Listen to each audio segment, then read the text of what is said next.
Welcome to Season 3 of RecLess, the podcast making you smarter and more knowledgeable about the field of parks and recreation.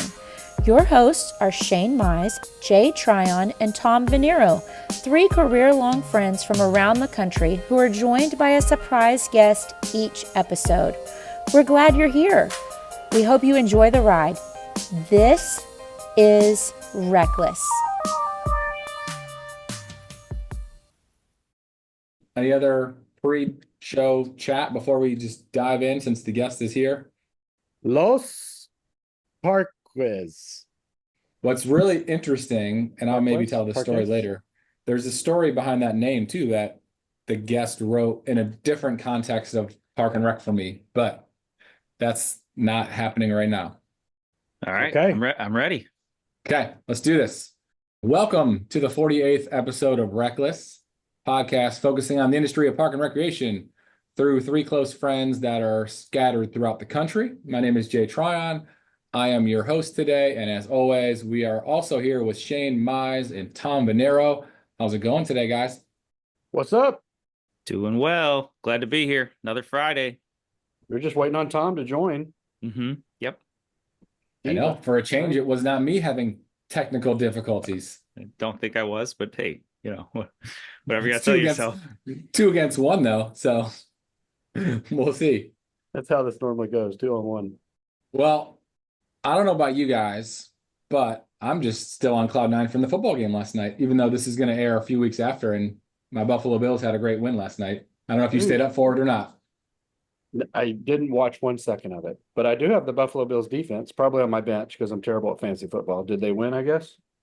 If you have their defense on your bench, you should be ashamed because last night they won because of their defense, including 3 interceptions and a pick 6. But aren't they supposed to be they're not really supposed good to. offense? Yeah, that's not a matchup that you're looking at and saying, let me play the Bills defense in Miami. I agree, but if you drafted them as your defense, you're not like taking them out probably. Unless he has 2 defenses, which is maybe abnormal. So I had him on my bench, 16 points. Who's your starting defense? Who's your other defense? Yes, that's the big question. I don't know. Browns? You have You say the Rams? Browns? Yeah. Okay, well. I'm more curious why in week 2 of fantasy you have 2 defenses. He did say he's terrible. I'm 0-1. I've already lost week 1, so well on my way to week 2, it sounds like. Okay. Well, Tom, I'll throw something out to you really quick that I heard this morning, and I don't know if you've put any thought to this, but rumor is potentially Tom Brady going to Miami. I did. I just read that moments before the show. Did their quarterback get hurt? He did. Yeah. Another concussion. He's been prone to concussions, some really serious ones, I guess you would say, at least 2 years ago. Last year, he was relatively healthy. So there's a lot of people out there calling for, I don't know, that's not their decision, but there are people out there saying, hey, he should retire. It's not worth it. And obviously, Tua Tagovailoa is the name. Yeah, it's a tough one to say, but he signed the richest QB quarterback before Dak Prescott just got extended. So it could have been bigger than Deshaun Watson. That dude's got like $230 million guaranteed, doesn't he? No, it's all gotten bigger since him. Yeah. You can see how much I keep up. I did read about that, and Brady does look nice in that teal and white and orange. I just, is he gonna back out on a $300 million broadcast deal? He didn't really do a good job week 1, and the reviews weren't positive, so you never know. This is true. This is true. I didn't watch that game. I'm just going off of what I've heard. This is already so boring. I wouldn't even listen to this podcast. Okay, let's change gears here. We've had a lot of talk about the Young Professional Network, and it's been something that has been mentioned maybe on almost every episode. And ultimately, I'd say that without the YPN, we probably wouldn't even be here as a podcast because we wouldn't know each other the way we do because of the YPN. And, there are a lot of folks that we have heard from, including young professionals that enjoy this podcast and, maybe getting more involved because of the opportunities that are out there to connect with one another. So I wanted to just kind of pose the question from a young professionals viewpoint. What is one thing that you wish you had when you are a YP that you have now? That I had as a YP that I That No, you that have you now. You have that you now. did not have. So when you're a young professional, you did not have it, but you have it now. And Well, it can be an item, it can be a wealth of knowledge, it can be like a tangible thing, experience in this area or knowledge on this topic. But just like generally speaking, the whole premise of the question is, how can we better provide a service or something to a YP that may not have it that we can help them. I think I got something if Tom has something. Yeah, I got something. Go for it though. Well, when you said knowledge, I think that's what I was thinking. Like Yeah. if I could have, Hannah and I often talk about we're locked in. We've got kids, they're in school, we're trying to get them out of school. We're in a phase in our life where we look forward to the idea of maybe moving, but it becomes less and less reality from time to time. And if our kids start getting married and have kids, maybe even locks us into Texas more. What I loved about the younger part of my life, coming out of college into grad school and at first in our careers, was the freedom to just try anything.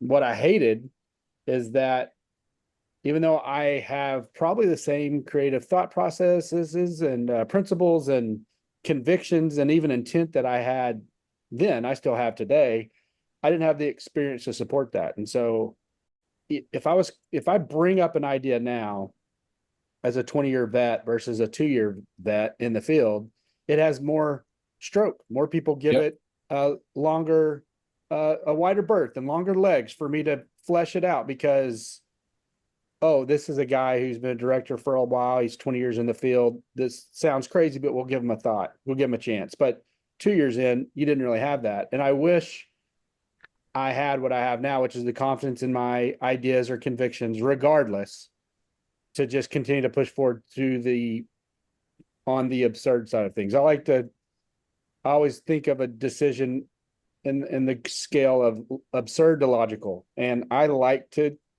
lean towards the absurd in every decision I can, because I think there's a lot of people that lean towards logical. And if I'm trying to beat them, I have to be different than them and I have to be in a space they're not being, whether it's headspace or physical space or the creative space. And so, but there were times when absurd was what I wanted to do, but I didn't have the education experience or even maybe even confidence or even the ability to articulate why we should try the absurd more. And so I do wish I had the experience and the education I have now, but I wish I could go back and redo my career at 25 years old. I would love to see what I could do with the experiences and knowledge I have now, for sure.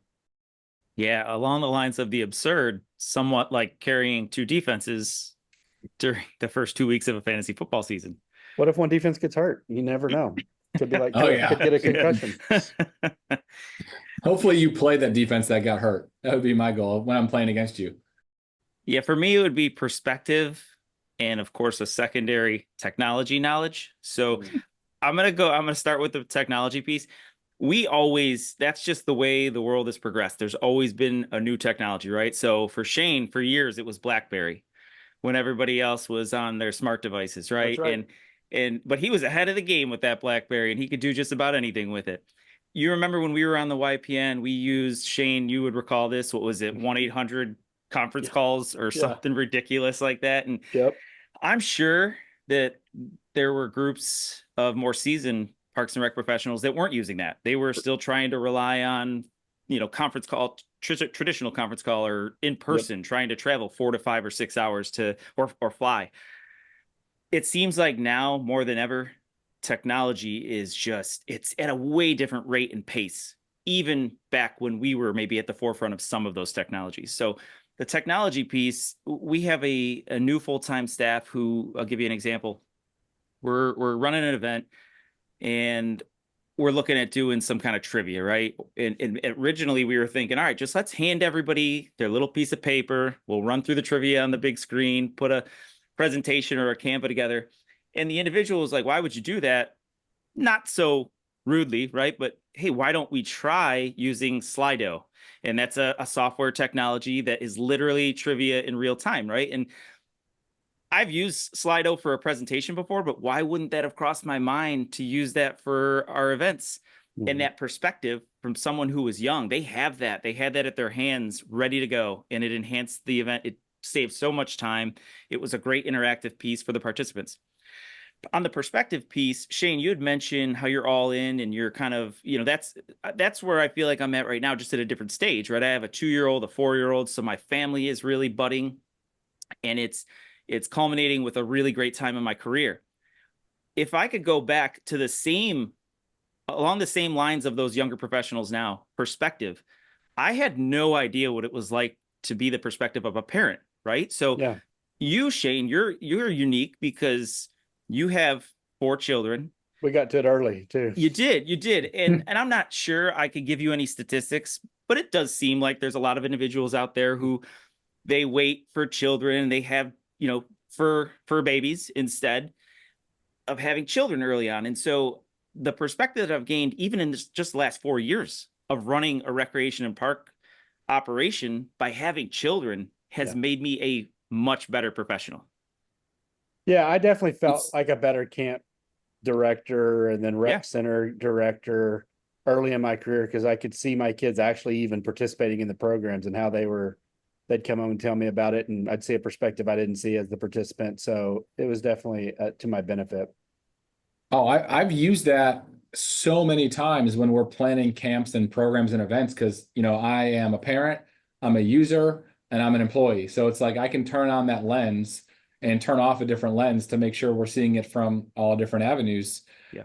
And I'm going to steal a word that you said, Shane, is to my answer would be confidence. And I vividly remember, so many times younger in my career when like I had an idea, or I wanted to speak up at a meeting, or I wanted to do a program, but maybe didn't think I could do it and just didn't do it, didn't speak up, and didn't, raise my hand. And it's like, the more I look at it, and I tell my staff, like, listen, like, I want you to fail. And I know I've mentioned this before on the show. Like, if you fail, then we're going to get better. We're going to improve, and we'll learn from it.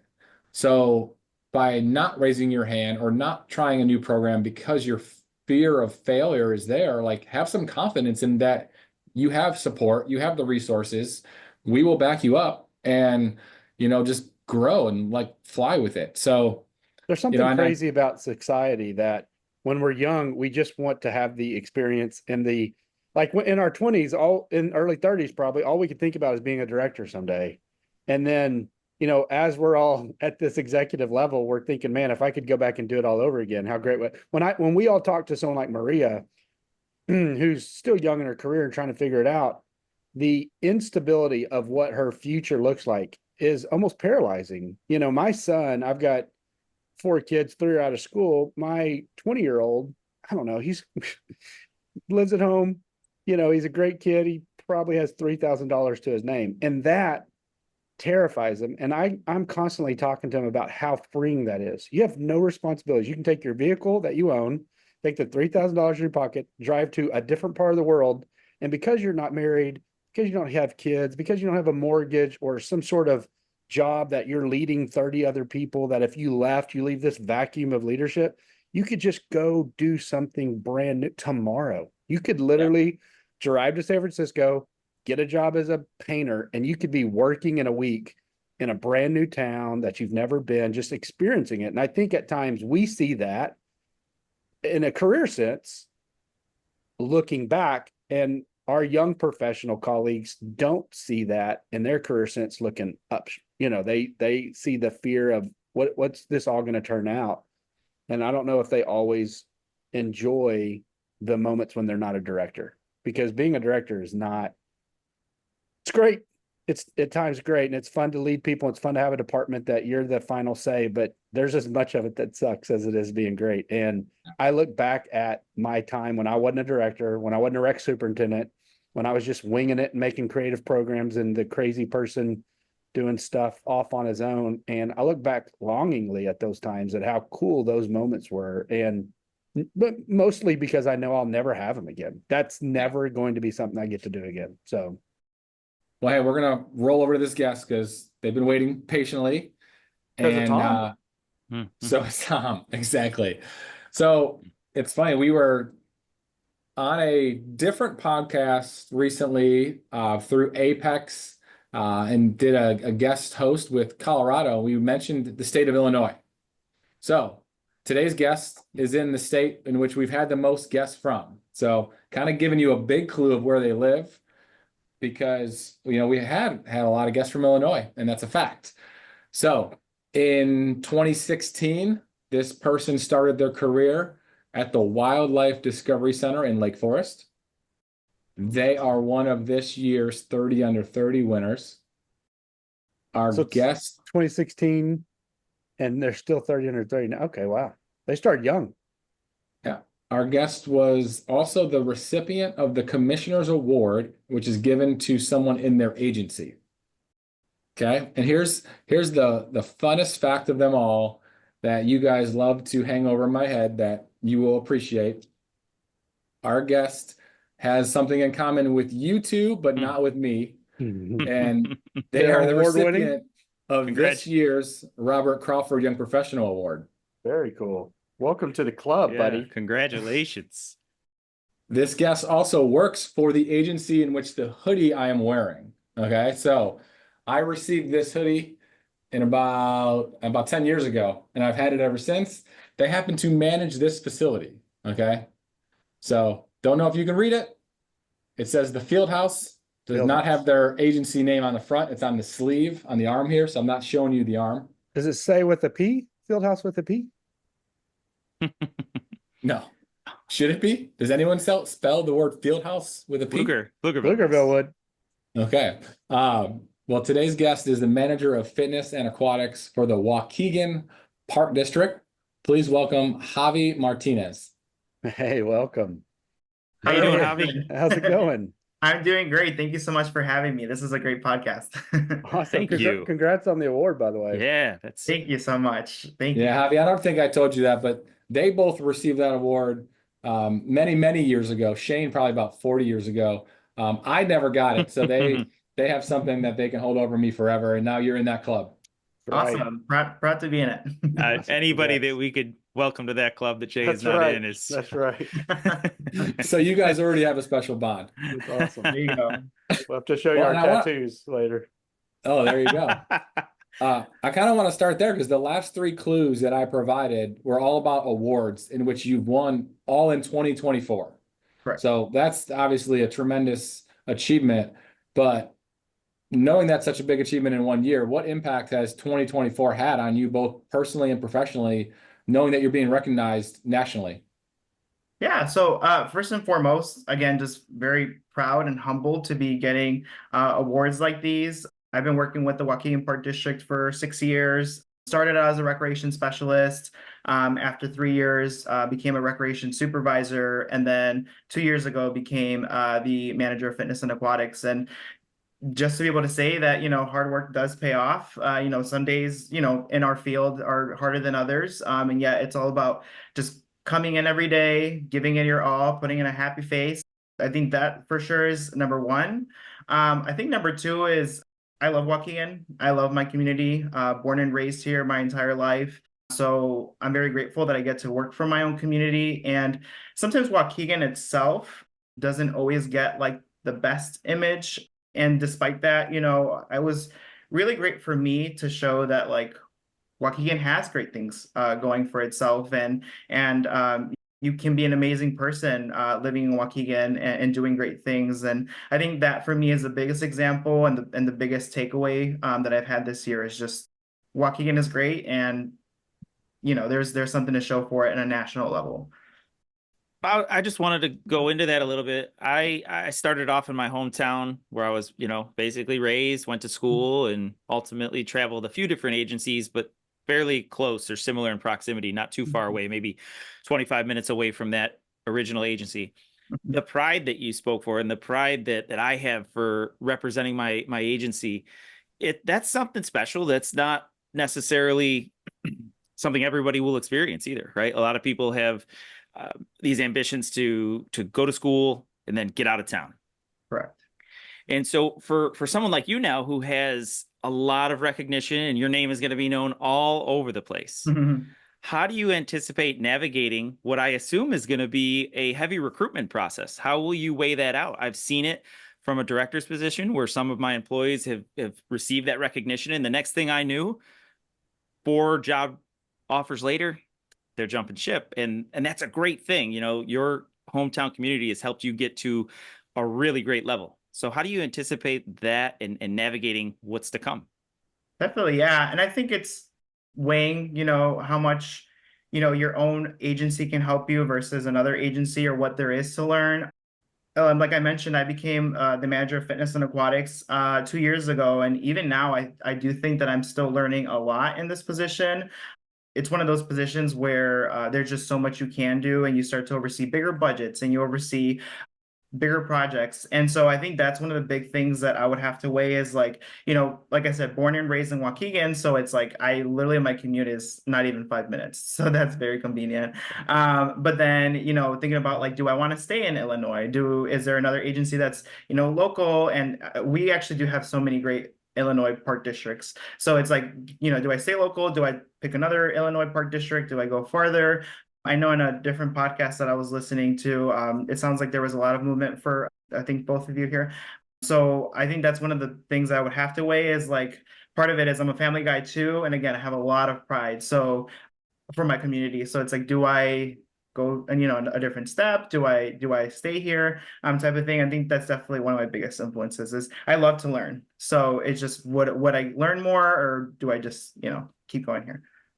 It's a great question. I think at some point, Tom's right. As you elevate yourself in this industry, and we've talked about on multiple episodes that to get to an interview or even to get beyond the interview, maybe even to get selected, we don't know. We don't know if we take this puzzle piece and put it into this puzzle, if it's the right. All we're trying to do is have the best faith effort we can to get the best candidate, put it in there, give them the best chance to succeed. You elevating yourself with the recognition you're getting, you'll be the belle of the ball a little bit for a while. Like you'll be the name people have. And when you're on a stack of resumes and you have 30 under 30 and you have Robert Crawford, very few others will have those types of things on their resume. So it's definitely going to be something that brings you to the top of the list.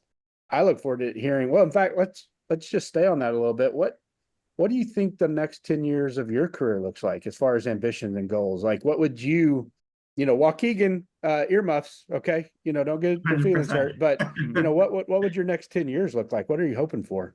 Yeah, so I think when I first started at the park district, my biggest goal as a recreation specialist was I would love the title of superintendent. I love leadership. To me, I think the best thing about my job is just being a leader. That was my goal back in when I was a recreation specialist. Right now, I'd love to just lead my own agency. One day as an executive director or someone like you all who does just really great things for their own community. It's a very big optimistic goal, and I know there's a lot of tiny steps to it. So what I do on just my daily job is just make sure that I'm always learning. My biggest thing is I have a hard time saying no. When someone says, hey, could you help me with this project? I have yet to say no to someone. And I think that's my biggest just like feedback or recommendation for other young professionals is really making time for yeses throughout your day, throughout your week, throughout your month, whether it's, hey, could you sit on this committee? Hey, there's a meeting coming up. It's literally like, hey, I have a meeting. I have someone coming in an hour to show, they're going to be redoing this painting over here. Do you have a second? It's always going to be yes, right? And so I think that's my biggest recommendation for others is like, I think the reason why I'm always so hopeful and encouraged to just seek more and do more is because it's like, you just have to be open. It's going to be the biggest way of growing for sure. That's interesting in some ways. They always get to yes, because I think there's a time in your career you have to get to yeses, but let me tell you, you're going to have to learn the word no. Correct. When you're in that director role, because you got to be able to say no to people. You got to be able to redirect people. You got to be able to delegate. You got to be able to say, I hear what you're saying, but this isn't the plan or whatever. And so, that just comes with the growth of a career, I think, in some ways. Tom, what were you going to say? Yeah, well, Javi, you said it really well. We've talked about this topic a lot on the show, and all of us have. I think we can really relate to that path that you're on. And we go back to the Young Professional Network and the advice that we give young professionals. And at this point in your career, yeah, saying yes is a big part of it, right? You know, and making yourself accessible and known. So there's twofold, right? You can be saying yes to a bunch of committees in Illinois, or you could be saying yes to joining a bunch of local efforts at your own community. Really, just to kind of stay on the topic of working in your own community, not necessarily a place that you grew up, but working in your community. I don't know that we talk about this a whole lot, but I do know that, you know, Shane, I've had conversations with you, Chris Nunes, Janet Bartnick. A lot of individuals put a very high value on living in the community that they work in. I personally, my story is I obviously grew up there and worked there, but then I moved away and kind of lived, you know, 15, 25 minutes away. And just a year ago, I moved 6 houses down from my office. I've been relatively close to my community, but I've also talked to individuals who have taken a leap of faith to work somewhere 40 minutes away and have that commute. And 6 months later, it's not what they wanted. It's not what they expected. I can give you my answer, but I want to hear yours, Javi. Talk a little bit about the value of working in your community, not necessarily from the perspective of growing up there, but how that impacts how you can serve the individuals in the community. Definitely 100%. Yeah. So I think for me, the biggest impact and the way what makes it easy for me is these are my childhood parks. You know, this is my backyard. The Egg Trail event that's been going on for 30 years or whatever is one that I've participated in ever since I can remember. Right. So you got to talk more about that one. Oh yeah. So Shane is a avid fan of anything relating to egg hunts. So we'll have to hear about that after you're done. Eggs. Eating them, painting them, putting them out, whatever. Especially deviled eggs. Right. There you go. Yeah, no, but just again, this is my community in the sense that I've gone through school here. I know what the struggle is. I know I can sort of connect with my customers, my members, my patrons a little bit better, a little, just that they can understand me a little bit better too. It's just the impact is just a little bit farther. I know if I were to go to a different park district, I'm sure the impact would be just as great. And, I would definitely try every single day as much as, 100%. But just knowing that sometimes I've even helping, an old neighbor, or, hey, I just ran into an old teacher. Oh, sure, of course, I can help you out.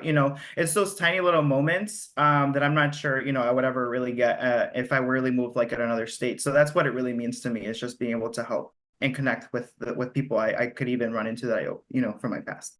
I think it's interesting, and I love to hear the idea of like a 10-year plan. And I'm probably talking more to the guys than I am Javi here a little bit. But have any of the three of y'all have y'all ever played chess or understand chess? If you haven't played it, the strategy of it, I guess in some ways, how the board pieces move. I have not. Okay, I have, and this all relates to recreation. Started a little after-school chess club about 15 years ago. And then I kind of stopped playing after that. But I understand. I get it. Okay, Javi. That's why they say it's called chess, not checkers, or they're playing chess and not checkers. Major difference. Javi, do you get it? Have you ever played? I love chess. I actually started my own after-school chess program at the Park District too. So we have that in common as well. It's more of a Robert Crawford thing. Yeah, there you go. And so makes total sense now. But I was talking to Jeff, my AD. He was a former director, and the one thing I see for the hobbies of the world, the bright shining star young professionals, they get a chance to be a director earlier than other peers because they have been elevated, because they've been noticed, recognized, and so they put in for those jobs. And I've always thought of it like the game chess. And when you play chess, your queen is your most powerful piece. And you can play your queen early, or you can hold your queen back. And some people do both. And the problem with playing your queen early is if you get it out and you start playing with it early and it gets taken from you, you lose a lot of power. And the one thing I've seen of young professionals, and I almost wonder if Tom and Jay would connect with that in some ways, but I see young professionals take director jobs early, and they don't, quote unquote, hold back their queen a little bit and wait for the right gig. They take that first opportunity to pull that queen out and start doing some damage early in their career. I'm going to be a director. I'm going to be ambitious. And then they find a spouse. they have a couple kids, they get a mortgage, they get plugged into a community. And just in general, the size of a town, a young professional could potentially become a director, and normally a smaller agency, right? And so then as those agencies that you would actually be super interested in applying for start to come available to you, because now you're a young director and you've got director experience on your resume, it requires so much more trauma. You're moving a family, you're moving, potentially people, spouses are having to quit jobs, kids are moving schools. And so playing your queen early got you that opportunity to really run that board. But in the long game, did it expose you, or would you have been better off if you'd have played it back? And so, I do worry sometimes that our brightest are grabbing those first director jobs, and you get judged harshly on those first director jobs. If you burn out pretty quickly in your first big time director job, the industry also takes notice of that and it pauses, and so I think it's one of those things that I love that Javi's got a 10-year plan, and his 10-year plan didn't say, I just want to be a director, like he wants to continue to promote, because you're going to have the opportunity to take a job that you could get offered, but maybe you shouldn't take. And I don't know if I was strong enough to have avoided some of that early in my career, but missing out on some of those opportunities, growing, and then getting to the director job a little later has made all the difference for me. Yeah, I'm so glad you pointed that out, because I would be very curious if we were to just like pull 10 random rising young professionals and said, what's your 10-year plan? How many would say director versus superintendent? Yeah. And like, kudos to you, Javi, for like saying superintendent, because like in some cases, and I think Tom and Shane might agree with this, like those superintendents or assistant directors or, division directors are just as important, if not more important than the director. That makes so much impact. Yep. Because those are the ones that are going to really impact the frontline staff and the middle managers and the supervisors in a bigger way than sometimes the director does, depending on the size of the agency, depending on the involvement. And there's also nothing wrong with that and wanting to be a superintendent for 30 years. Like there's this perception now that like everyone has to go to the top of the ladder and, I want to be a director here and I want to do this right away. And it's, sometimes it's not the right reason. And you said it when you were talking about why, and, really just honing in on your community, and like, that's laser focused, and that's awesome. And that is what sets you apart, or what will set you apart from others. Yeah, thank you so much. Yeah. And I'm really big, and when I said everything about like saying yes, I am big on like making sure that I'm not biting more than I can chew. In early experiences, I have seen what that looks like. And my biggest thing is, if I'm going to commit to something, I'm going to commit 100%, right? Because there's, I'm sure we've all run into that person who's like, in every single thing, and everything's at 80%, and it looks like everything's going well, but in reality, it just takes that one little 20% to really have everything fall apart. So yes, if we're saying yes, you're going to do it 100%. You're laser focused there, and then making sure that just execute those things perfectly. Yeah, Shane, we said I'd be remiss if I didn't share this with Javi and our listeners. We just had a text message in our chain before this that Shane is now, we're starting to pick up this pattern. I probably should have found this out 3 seasons ago, but he is what are we going to call him? Shane the Shaman Shane. He is the king of the analogy. I mean, there is an analogy that comes out every episode, I think, with Shane. And I'm going to go, and I really do want to dive a little deeper into the chess analogy. It's a great one. It's also dependent on maybe the position that you do put yourself in, not the positions that you might be taking. So if you do take that director role at a young age, when are you taking out your queen in that role, right? So are you waiting 3 or 4 years? Go back to what getting the lay of the land. Yes, absolutely. Are you both, going back to what you both said pre-show, and that had to do a little bit with, confidence. Are you and being absurd, right? Or taking risks. When are you taking those risks? In year 1 of being a director, or are you waiting and observing, finding the right time? So that's a big part of being calculated, obviously, not only in chess, but with whatever position that you take on. And so, Javi, what is, kind of playing off of that? Let's just say hypothetically, you were looking at a position in a new agency, or even getting that director role in the agency that you're currently in.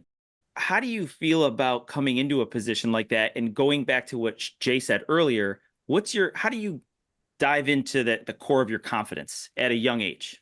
Yeah, definitely. There's actually, I want to say, two big turning points where I would say I gained a lot of confidence in myself. And one of them was actually working at the Wildlife Discovery Center in Lake Forest. If you're not familiar, it's supposed to be just like a regular nature center, but it had about 300 animals, snakes, venomous ones. It had alligators, crocodiles, Wow. birds of prey, everything from like eagles to hawks to owls. So again, just a small little nature center in Lake Forest actually just had, all these bunch of animals. And so the reason why I was there was because I was at first an intern, and then shortly after, due to, my great work ethic, became a part-time employee into full-time employee.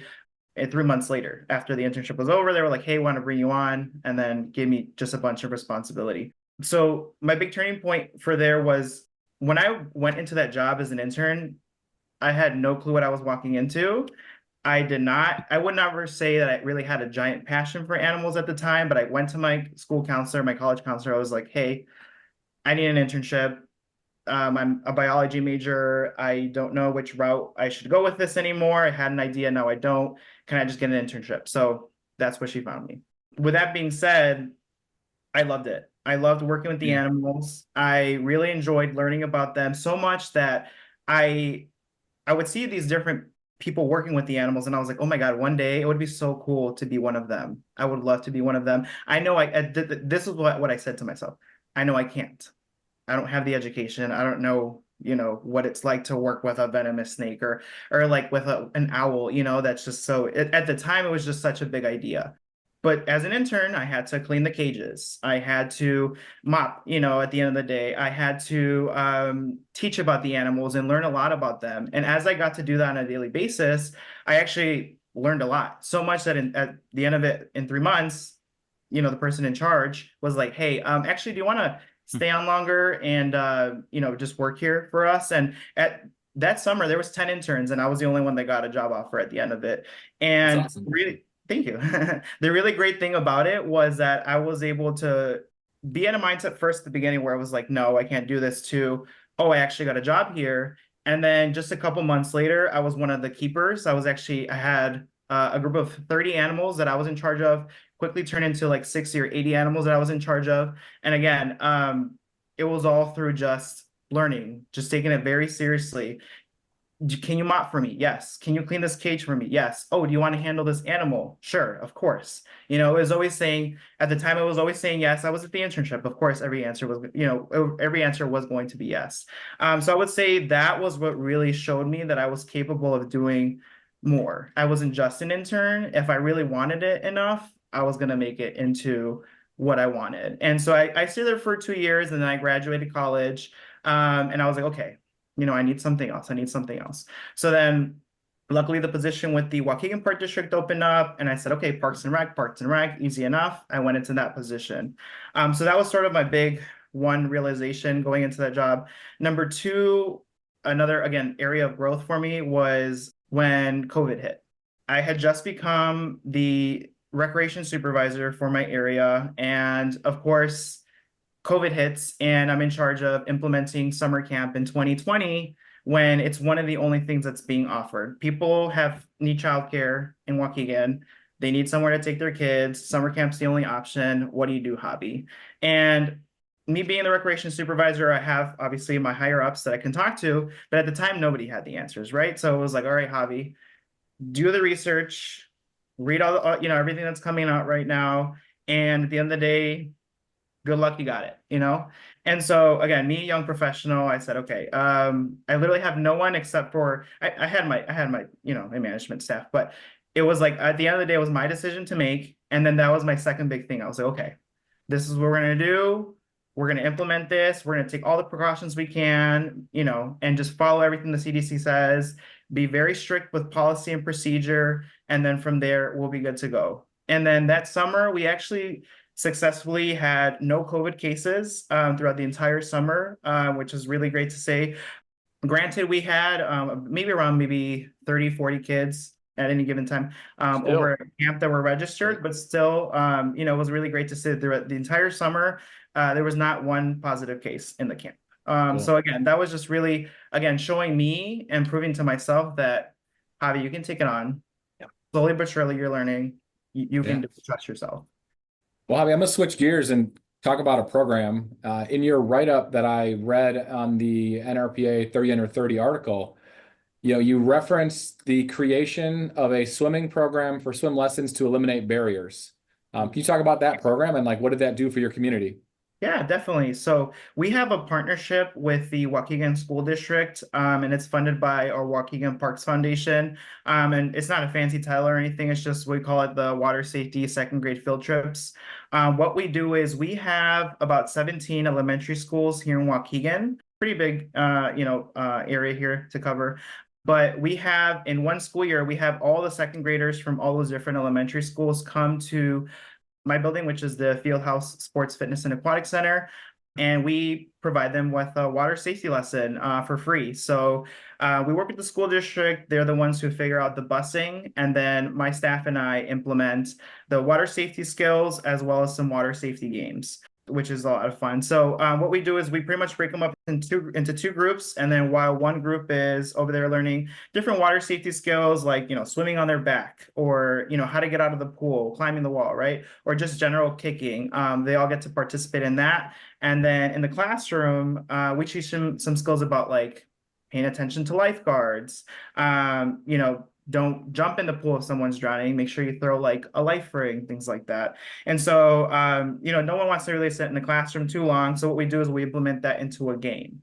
So for example, when we were trying to remind kids to listen to lifeguards, we play red light, green light, and the person in charge is a lifeguard. And when he says, stop, no running, is when the kids have to do red light, And so we do different games like that. That's one of the things that I started to oversee when I took on this position. And the water safety games was not something that was included previously, but we were seeing that some of the kids, sometimes if we had too many at the pool, maybe it wasn't just as much shared time. So then we expanded it, separated it, implemented some water safety games just to reinforce things. And it's been going successful for the last 5 years. We actually now have about 1,000 kids that go through this field trip. And it's both public and private schools. So we make sure we cover the private schools as well. This is very important to us because we are a lakefront community. Lake Michigan is something that borders us. So we know for sure kids are being exposed to water during the summer for sure. And so, just make them safe. We want to make sure that we're literally saving lives by teaching kids just some very basic water safety skills. In your role, I think something that we probably haven't talked about a lot, but I think all young professionals experience is as you matriculate up, as you're a manager now, you're inevitably going to manage people older than you, right? You're going to manage people you might have jumped in the process, or they are senior in that agency or in the position you're now managing. They've been senior to that role for, maybe even half a dozen more years, in those roles. What's that like? Because it sounds like your programs are real creative, and you can hear your passion for everything you're doing in your internship and then everything you've been doing. But as we've talked about on this podcast, leadership's totally different. The difference between playing on the field and coaching the people playing on the field is two different things. And it's something our industry expects you just to transition to really well. I don't know if there's a lot of training or even forgiveness. They just expect if you were good at running a camp, you'll be good at managing someone running a camp. And so what's it been like to step into these management positions, potentially managing people that were your colleagues or even older than you? And have you had any issues? Luckily, I never really had too many issues or pushback. And I think you can be honest. No one listens. No. You're fine. Yeah, and I think I have to thank one of my coworkers. The very first day I started, and she came and she had me sign the paperwork and everything. I'm very grateful for her words of wisdom, which were build a relationship with everyone, is what she said. Stop, and right now you're new, spend 5 minutes having a conversation, learn about them. I could tell you that my director of finance has bobbleheads, in his office, and I've had conversations about the bobbleheads in his office. I could tell you where the director of parks, his office is, and like the color of the paint in there, right? Because I've spent some time talking to him. I think that's the best words of wisdom that I can tell anybody who is honestly in any job, is just spend some time building those relationships.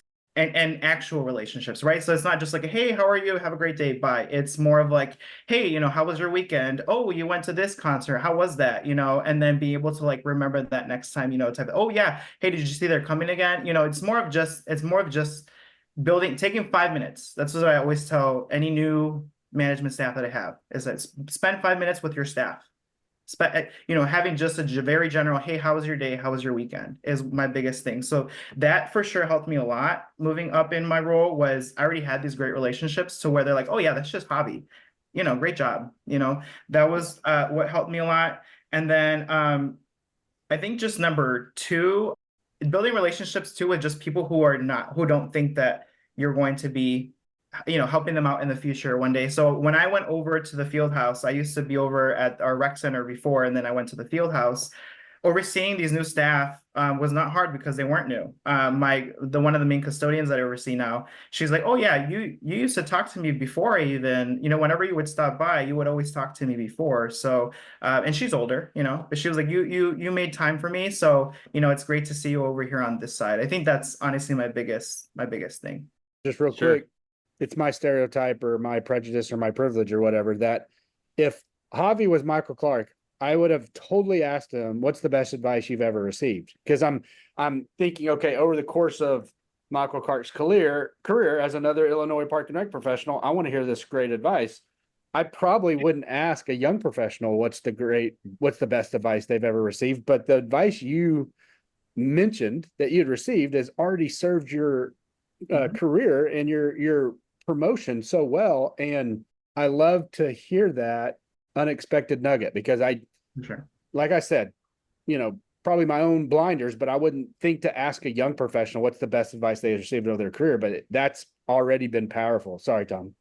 No, I would just echo what you said, Javi. People ask a lot, either whether it's on the show, they talk maybe after an episode or at a session about working across different generations. And I don't know. I think we've talked a little bit about it in the show.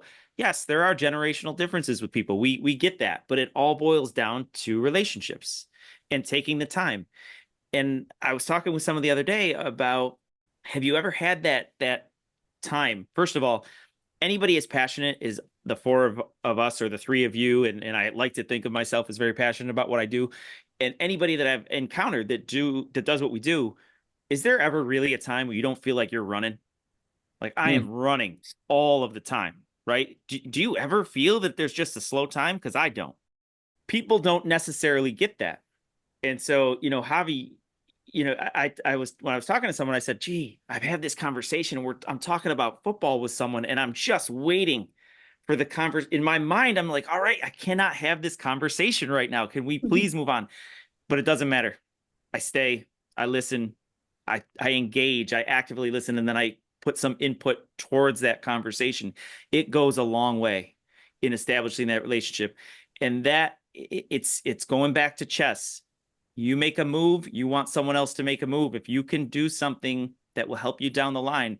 And I love that you said about your finance director, Javi. Not to single any other department out, but my best friend is my finance director, right? That is every cross department or anybody, of course, those relationships mean a lot, but finance, they don't have to be your best friend, but if they're your worst enemy, that's a long time. That's a tough road for sure. Definitely. And I agree with you, Tom. I think that's one of the biggest things that I always tell my staff is if you're going to make time for someone, make it intentional, right? Like leave everything else at home. Leave it at the door. Make the time, be positive, because it takes one negative experience with your staff for them to no longer trust you, for them to maybe get intimidated, maybe look at you as unapproachable. So always staying positive. And honestly, again, I definitely have that too. I'm like, oh, I actually have a meeting in 5 minutes, but like, yeah, sure. What's the question? What do you need? Let me double down on that, Javi. So you're a manager now. So and you sound like a really cool dude to work under and to work with. You seem like a very jovial, nice guy. You remind me of my rec superintendent here. Jonathan Hansen is one of the genuinely nicest people on the planet and gets along with everyone. But at times I have to get on to Jonathan about getting into his staff. like you do have to turn that dial some and get onto a staff member that's underperforming or not hitting your mark or showing up late multiple times. But to do it right, you have to do it authentically you. Jonathan can't try to be Shane in those moments because then it comes off worse, right? He's trying to figure out what I would say in that thing. And I'm always saying, no, just be you in those roles. You have to be harsher, you have to be firm, but you have to be you. What's that been like for you to have to, surely you've had at least some sort of employee that's not doing what they're supposed to be doing. What is that like for you? How do you mitigate those issues? How do you manage those folks? 100%. I think for me, it's funny. I was just talking to my mom about this. I used to work in high school. I used to work at McDonald's, and working at McDonald's, there's lots of different shift managers, right? There's not just one that you're reporting to the entire time. I had about maybe 6 or 7 managers. And I think one of the things that I learned from them is, this is probably the best thing that I learned from McDonald's was what's good management, what's poor management. I can easily tell you right now, I had 3 great managers out of the 7. 3 of them were great. The other ones I would not work for again if I had the choice. Why? Because I learned a lot from them on how to properly tell someone to, hey, replace the ice cream machine or something with more of the milk or whatever that it needs. There's a proper way of saying those things. And there's a way where you can say it to where it's going to come off as, hey, this needs to get done. And it's time to do it, turning on that firm switch, but also being like that happy, friendly person that you need in order to come to work, in a good mood every single day. And it's funny, even in your description, I could tell a tone difference. I don't know if the guys heard it, but I could see exactly how you would say that. Okay. Correct. Yeah. But not in a condescending way. Right. Yeah. No, I was like, how does Javi get firm? And then the way you even said that, you're like, okay, yeah. I could turn it on. And you have to, like you said, in a leadership position, you definitely have to. You have to be able to create the environment that everybody wants to walk into. But if you don't have both sides, you're going to have chaos. And I think that's one of the biggest things is one thing I do not allow is for an unhappy environment. That to me, I don't want to walk into an unhappy environment.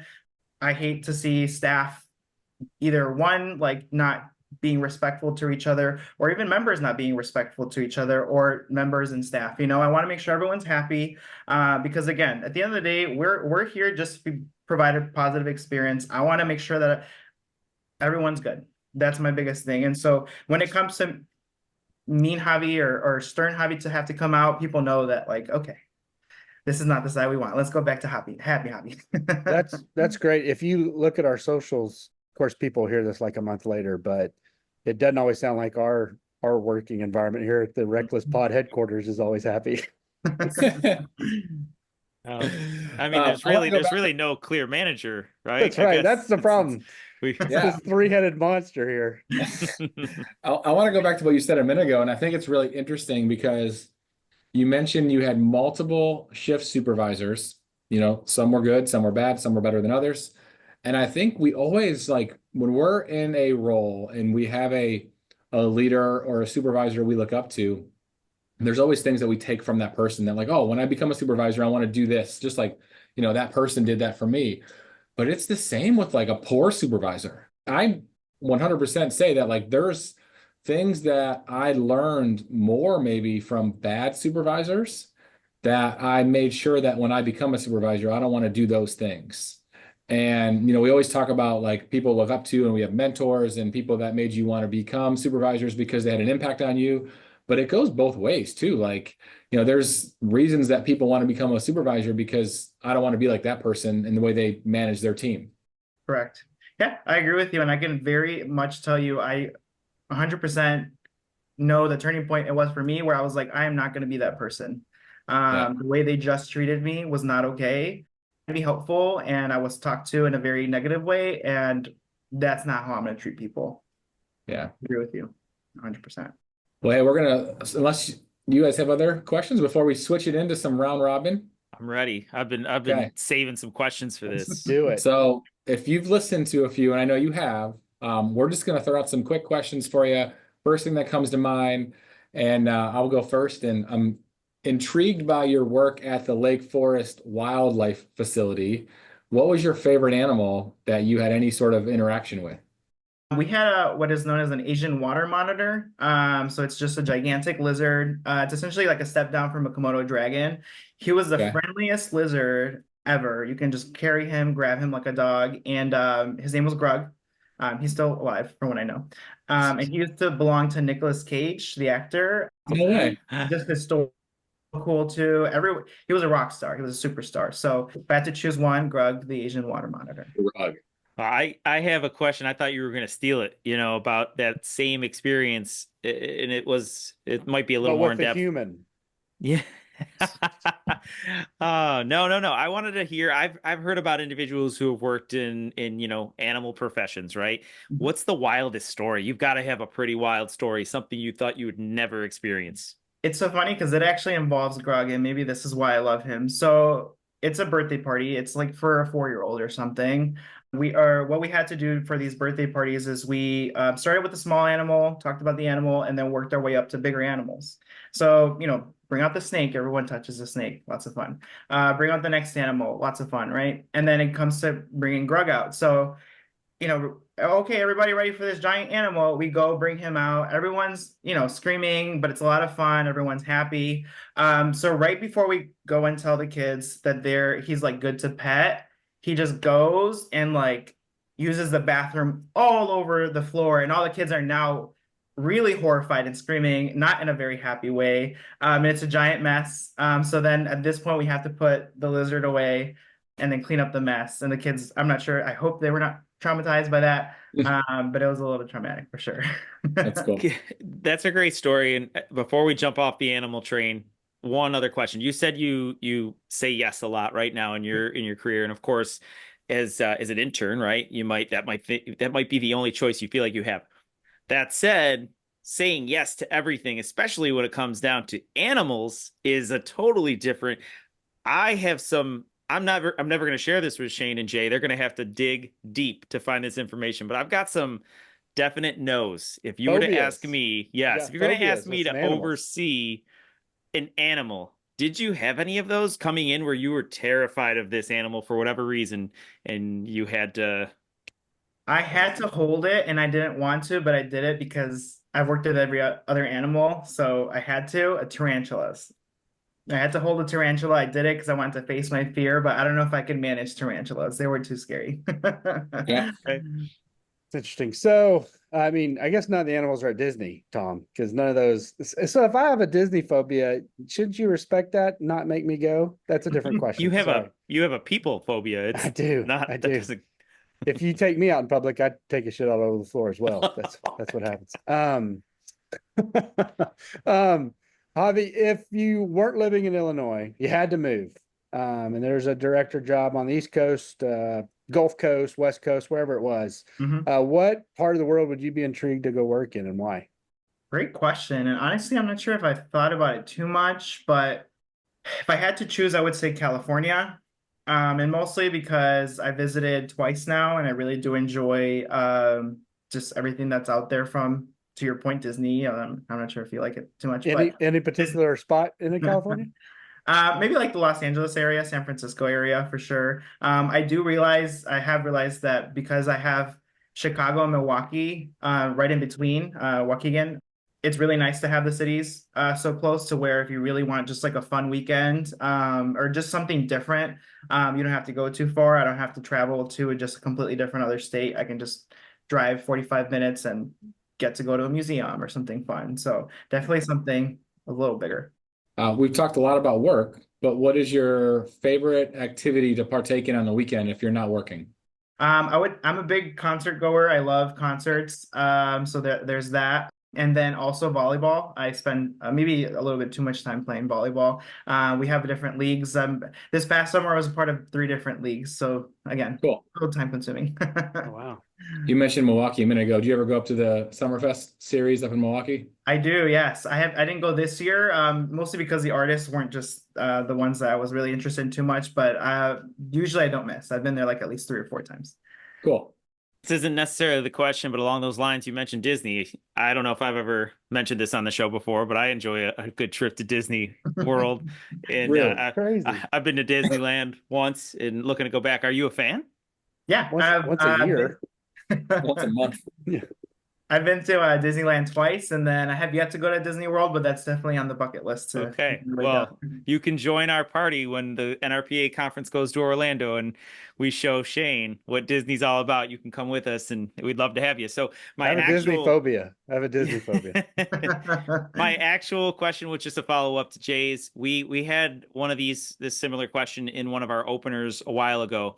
Unfortunately, that never aired because of a technical Mhm. situation that Chase- was caused by fault. one of our hosts. But either way, you mentioned music. So give us your, even if they're obscure, mainstream, whatever it is, what are your top three? You know, if you got bands or whatever you want to share. For sure. Yeah. So the first one is a rock band. Their name is Paramore. I'm not sure if you guys are familiar. Yeah. Paramore. Yeah. Second one, surprisingly, I'm a Taylor Swift fan, so I'm a Swiftie. So she's really big right now. So there's that. And then my last one is actually a Latin artist.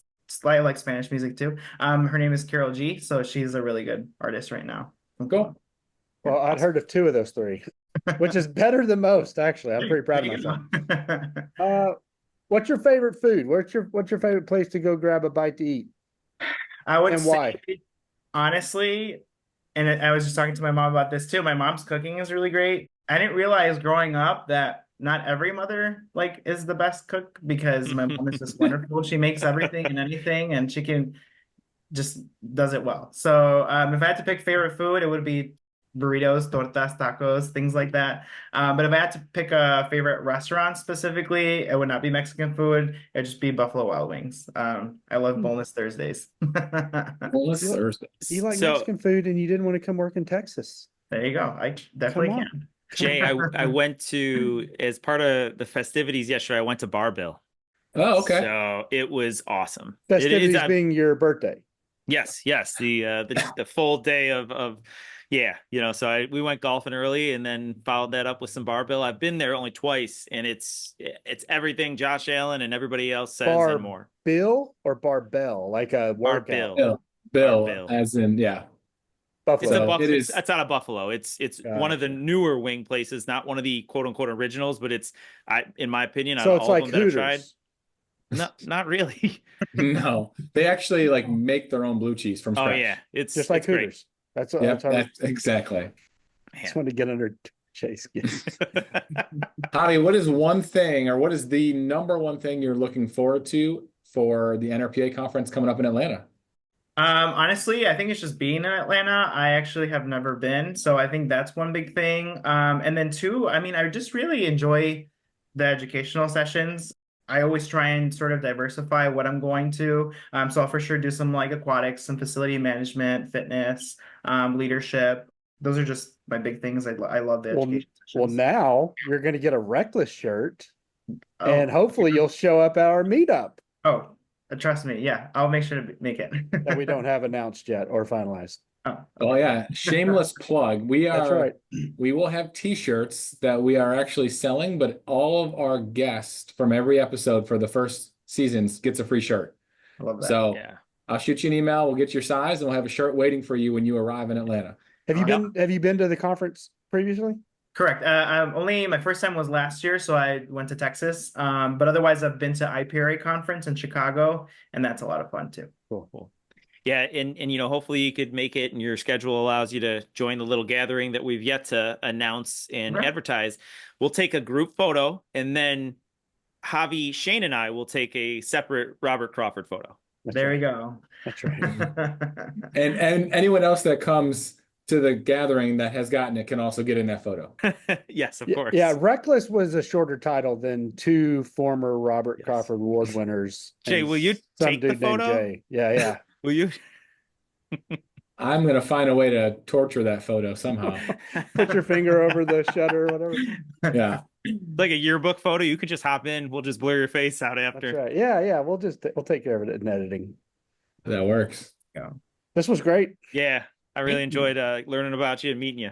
Thank you. No, Yeah. yes, you're all amazing. And just like I told Jay, I spent like 8 hours listening to your podcast just to be ready for this. So Wow, that had to be brutal. you do a great job. No, it was fun. It was fun, I promise. Thank you. Well, Javi, thanks so much for spending the time with us, and look forward to meeting you in person. Yeah. And, we'll see you in Atlanta in a few weeks, and keep up the great work. It's really, Yeah. it's inspiring to see you grow as much as you have and just hear your work ethic. Because sometimes I think, we've talked about it earlier today and in other episodes, there's so many young professionals that just want to like climb the ladder, climb the ladder, climb the ladder. But to hear the detail that you put into your position and past positions, and, still take the time to get to know every staff member and want to spend that time with them, that's what's going to have more future leaders, become the best they can be. And that's awesome to hear. Congrats on the Yeah. recognitions that you've Great gotten this year as well. successes. Thank you. I appreciate it, and I'm sure we'll cross paths again. Yes. Awesome. Thank you, Javi. All right. Take care. Have Bye, a good Javi. one. Bye. Take care. Nice job, Jay. Yeah. I have a couple comments. One is his passion and where he is in his career. There is a little jealousy and envy of where he is in his career, because Shane, you said it. It's a different part of your career, and the excitement that he exudes, I could resonate a lot with where, maybe I was 15 years ago or so. And then on top of that, just a comment that we don't always necessarily tailor this show and have younger professionals and then someone who's been in the field or retired. But I really love the episodes where I don't know someone going into the episode. They're some of my, or where you guys don't know them, and I'm able to introduce those. I have a lot of good times with and How well did you know him, Jay? Completely honest with you, I did not know him at all. Yeah. But you got the hoodie. Well, the hoodie is a different story. So I got this hoodie at director school 10 years ago because they do a fundraiser, and everyone is tasked to bring merch, bring swag, bring something to raise money for the scholarship. And I happened to win the Waukegan Park District basket. But it's a cool story too, because Waukegan is about, I don't know, less than 15, 20 minutes from Great Lakes Naval Base, where I did my internship with John Prue in the Navy.